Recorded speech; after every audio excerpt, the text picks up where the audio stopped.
Alright mga idol, magandang araw sa ating lahat. Kumusta kayo dyan? Kumusta naman? Ano masabi ninyo sa birthday celebration ex-President Duterte kahapon?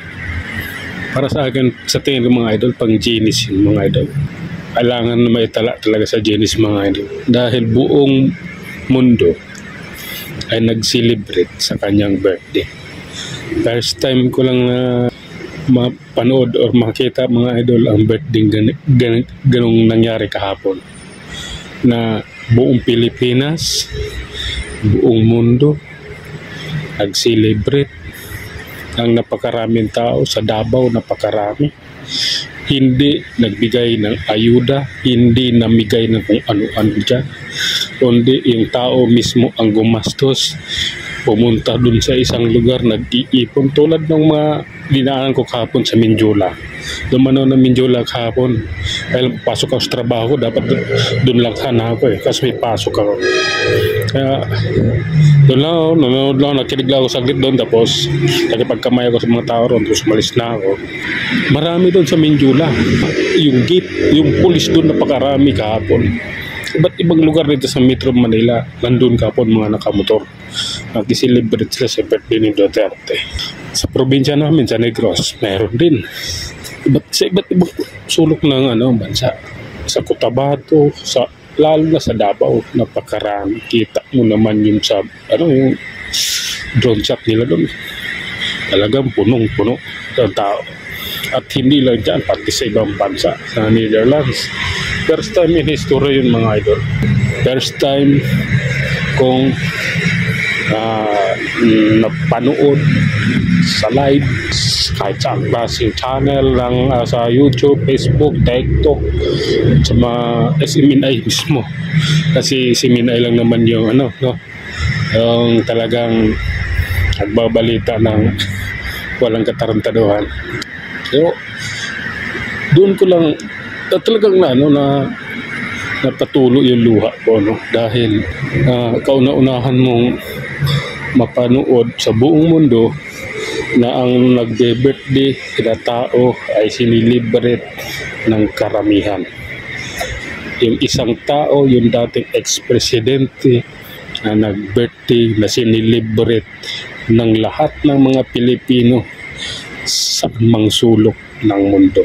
Yun yung kakaiba doon mga idol, na birthday nangyayari. Kaya sabi ko nga, pang genius ito. World record talaga ito. Kasi kakaiba. Makita nyo naman, habang papanood mo yung iba, naghahanda pa. Mayroon nga ako napanood sa Dubai. Naghanda pa sila, kumain pa sila. Yung iba nga, tuwan-tuwa. Sabi, busog ako, nakikain lang ako rito. Ibig sabihin, nagkaisa ang tao. Pag may maganda kasi ang ginawa mo sa kapwa mo, mayroong balik sa'yo. Pero pag masama yung ginawa mo sa kapwa mo, mayroon din masamang ibabalik sa'yo. Kasi Duterte, maganda ang ginawa niya sa bansa. Maganda ang ginawa niya nung sinanungkulan. Pinakita niya kung anong klase siya mamumuno. Kaya siya minahal ng tao, kaya siya nagustuhan ng tao, kaya siya sinuportahan ng tao, na handang gumastos ng pera para lang makarating sa kung nasaan siya. Handang gumastos para magtipon-tipon nang walang hinihinging anumang kapalit.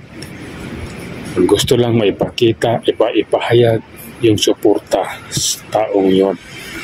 Hindi yung kailangang mapangakuan na magbibigay ng bigas, magbibigay ng ayuda, magbibigay ng DSWD, magbibigay ng AX. Tapos pagdating sa isang lugar, ikukulong para hindi makaalis habang wala pa siya. Diba? Yung kahapon, nangyari kahapon hanggang alas 12 kagabi, kakaiba. Talagang pinuno ng tao ang kalye, pinuno ng tao yung isang plaza, pinuno ng tao yung isang school. Yun yung pinakamalupit na panood ko sa buong buhay ko.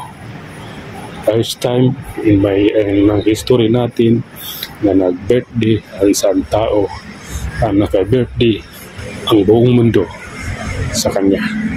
Kaya sabi ko nga sa inyo, dapat pang Guinness World Record talaga ang birthday ni Tatay Digong. Yun lang mga idol, maraming salamat.